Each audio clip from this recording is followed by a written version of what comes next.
Nebuchadnezzar II was a Chaldean king of the Neo-Babylonian Empire, who reigned c. 605 BC to 562 BC. Both the construction of the Hanging Gardens of Babylon and the destruction of Jerusalem's temple are ascribed to him. He is featured in the Book of Daniel and is mentioned in several other books of the Bible. The Akkadian name of Nebuchadnezzar means, O God Nebu, preserve, defend my firstborn son. Nebu, son of the god Marduk, is the Babylonian deity of wisdom. In an inscription, Nebuchadnezzar styles himself his Nabu's beloved and favorite. His name has previously been mistakenly interpreted as, O Nebu, defend my Kudaru, in which sense a Kudaru is an inscribed stone deed of property. However, when contained in a ruler's title, Kudaru approximates to firstborn son or oldest son. Variations of the Hebrew form include an. He is also known as Bakat Nasser, which means winner of the fate, or literally, fate winner. Life.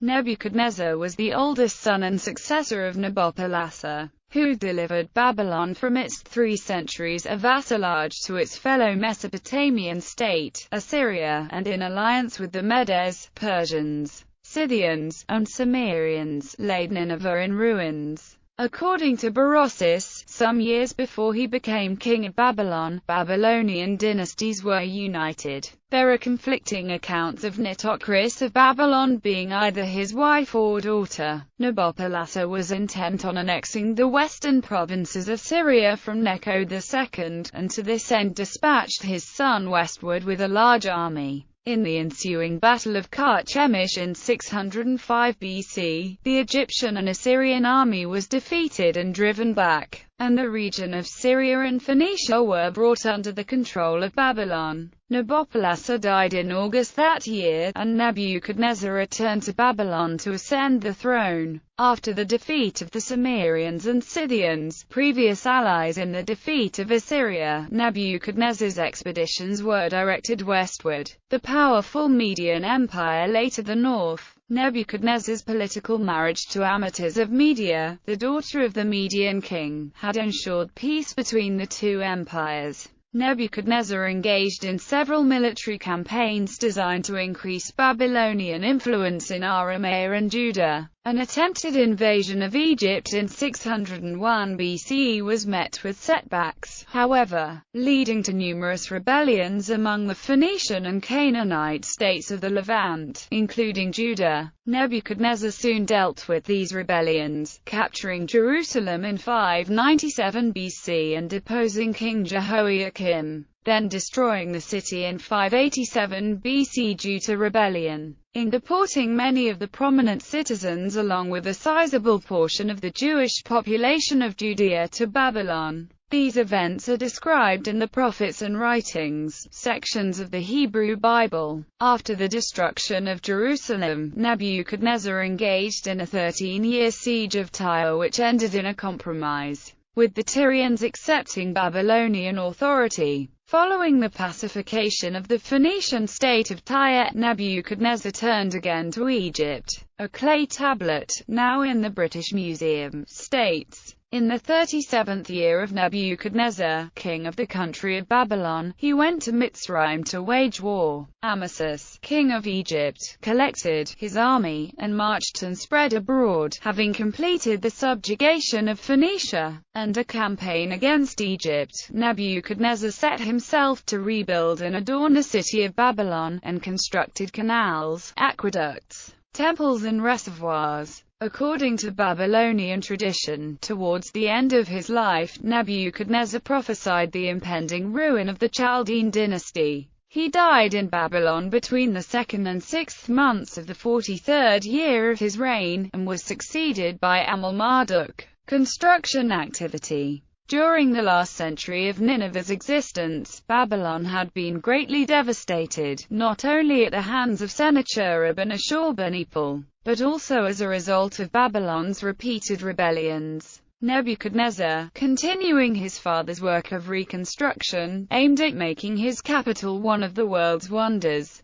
Old temples were restored, new edifices of incredible magnificence were erected to the many gods of the Babylonian pantheon. To complete the royal palace begun by Nabopolassar, nothing was spared, neither cedar wood, nor bronze, gold, silver, rare and precious stones. An underground passage and a stone bridge connected the two parts of the city separated by the Euphrates. The city itself was rendered impregnable by the construction of a triple line of walls. The bridge across the Euphrates is of particular interest, in that it was supported on asphalt-covered brick piers that were streamlined to reduce the upstream resistance to flow, and the downstream turbulence that would otherwise undermine the foundations. Nebuchadnezzar's construction activity was not confined to the capital. He is credited with the restoration of the Lake of Sippar, the opening of a port on the Persian Gulf, and the building of the Mede Wall between the Tigris and the Euphrates to protect the country against incursions from the north.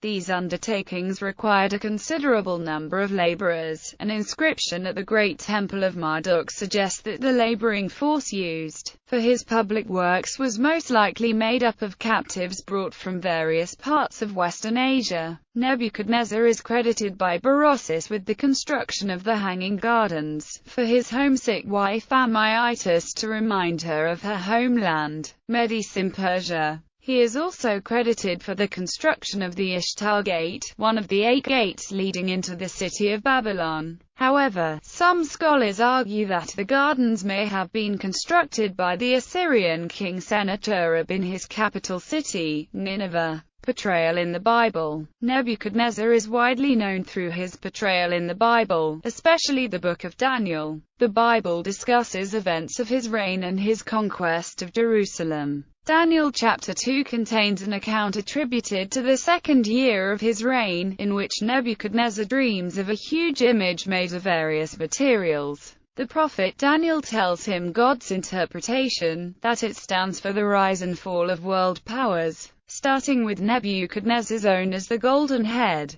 Daniel chapter 3 is an account of Nebuchadnezzar erecting a large idol made of gold for worship during a public ceremony on the plain of Dura. When 3 Hebrews, whose names were Hananiah, Mishael, and Azariah, refused to take part, he has them cast into a fiery furnace. They are protected by what Nebuchadnezzar describes as the Son of God, and emerge unscathed without even the smell of smoke. Daniel chapter 3 goes on to say that Nebuchadnezzar realized that no man-made God has the power to save, and praised the God of Shadrach, Meshach, and Abednego. He then made a decree that anyone of any nation that would make any accusation against God would be mutilated and their homes be destroyed. Daniel chapter 4 contains an account of Nebuchadnezzar's dream about an immense tree, which Daniel interprets to mean that Nebuchadnezzar will go insane for 7 years because of his pride. The chapter is written from the perspective of King Nebuchadnezzar. Bout of insanity during his reign, Nebuchadnezzar loses his sanity and lives in the wild like an animal for 7 years. After this, his sanity and position are restored.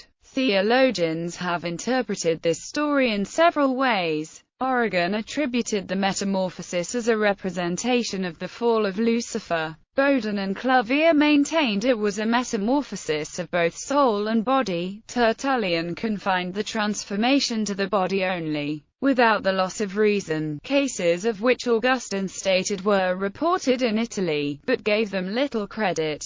Gaspard Pucer asserted that the transformation of men into wolves was common in Livonia. Some Jewish rabbis asserted there was an exchange of souls between the man and ox, while others argued for an apparent autocetic change which was not real. The most generally received opinion, which was also held by Jerome, was that the madman was under the influence of hypochondriacal monomania, by which God could humble the pride of kings. Modern writers have speculated that the biblical account might refer to an illness with a natural organic cause. Some consider it to have been an attack of clinical lycanthropy or alternatively porphyria. Psychologist Henry Gleitman wrote that Nebuchadnezzar's insanity was a result of general paresis or paralytic dementia seen in advanced cases of syphilis.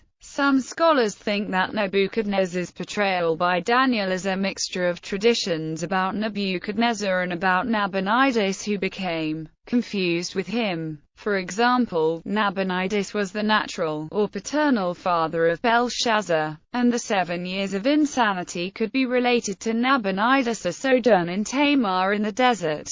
The book of Jeremiah contains a prophecy about the arising of a destroyer of nations, commonly regarded as a reference to Nebuchadnezzar, as well as an account of Nebuchadnezzar's siege of Jerusalem and looting and destruction of the temple. Hallel, son of the morning. Chapter 14 of the book of Isaiah refers to what Jewish exegesis of the prophetic vision of Isaiah chapter 14 verses 12 to 15 identifies as King Nebuchadnezzar II. The Hebrew text says, "It is a taunting prophecy against an oppressive king." In Isaiah chapter 14, the king is being mocked, as he is struck through with a sword, killed, and thrown into a common grave. Mainstream Christianity reads into this passage to the fall of Lucifer because verse 20 says that this king of Babylon will not be joined with them, all the kings of the nations, in burial. Because thou hast destroyed thy land, thou hast slain thy people, the seed of evildoers shall not be named forever, but rather be cast out of the grave, while all the kings of the nations, all of them, sleep in glory, every one in his own house. Hallel ben Shahar may refer to the morning star, but Isaiah gives no indication that Hallel is a star. Portrayal in medieval Muslim sources.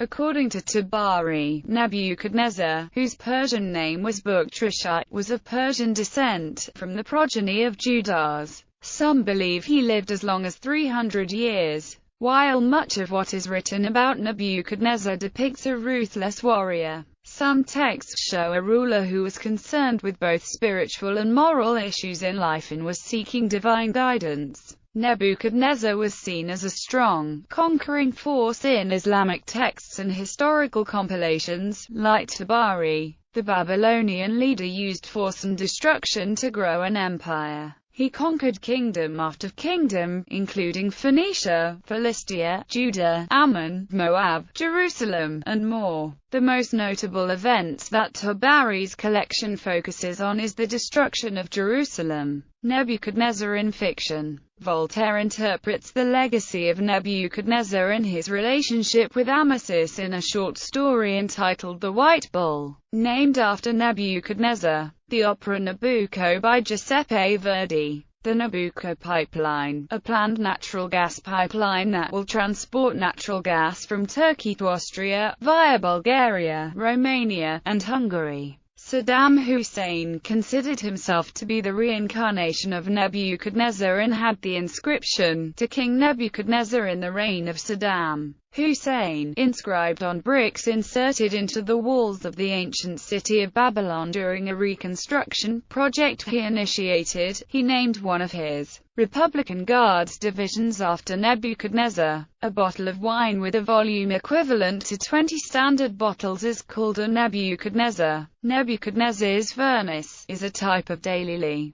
The name of Morpheus, a vessel in the films The Matrix and The Matrix Reloaded. Nebuchadnezzar II is a playable character in Civilization V. Nebuchadnezzar II is mentioned in the Microsoft's computer game Age of Empires in the 8th Babylon campaign, Nineveh, in the History section, and after the campaign is won. Nebuchadnezzar is a card in Magic: The Gathering. Bibliography. Arnold Bill T. Who Were the Babylonians? Brill. Bertman, Stephen. Handbook to Life in Ancient Mesopotamia. Oxford University Press. Klein, Eric H. Graham, Mark W. Ancient Empires. From Mesopotamia to the Rise of Islam. Cambridge University Press. Daly, Stephanie. The Legacy of Mesopotamia. Oxford University Press. Foster, Benjamin Reed. Foster, Karen Polinger. Civilizations of Ancient Iraq.